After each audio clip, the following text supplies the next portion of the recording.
the next long question is define transpiration and relate it with cell surface and with stomata opening and closing. अब आपसे ये पूछ रहे हैं कि आपने सबसे पहले तो बताना है कि ट्रांसपायरेशन क्या है, फिर उस ट्रांसपायरेशन को रिलेट करना है कि सेल की सरफेस के साथ, और किस तरह से सेल की सरफेस पे जो स्टोमेटल ओपनिंग एंड क्लोजिंग होती है उससे ट्रांसपायरेशन का क्या ताल्लुक है।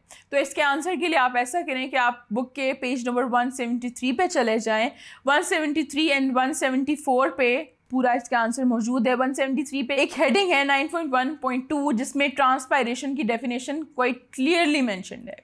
फिर वो आप बताएंगे कि ट्रांसपायरेशन होती कैसे है, कैसे वाटर लॉस होता है लीफ की सरफेस से।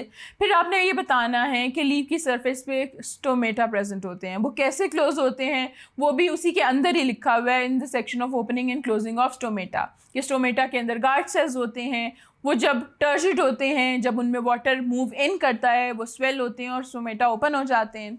जब उनमें से वाटर लूज़ हो जाता है तो दे लूज़ देयर टर्जिडिटी और वो फ्लैसिड हो जाते हैं, जिसकी वजह से स्टोमेटा क्लोज हो जाते हैं। और ये सारी डिटेल्स जो मैंने आपको बताई हैं ये इन मोर डेप्थ वहाँ पे लिखी हुई हैं। और अगर आप फर्दर इस चीज़ को और अच्छे से समझना चाहते हैं about the process of how stomata and open and close, तो आप मेरी इस चैप्टर नंबर 9 की वीडियोस भी देख सकते हैं on tutoria.pk।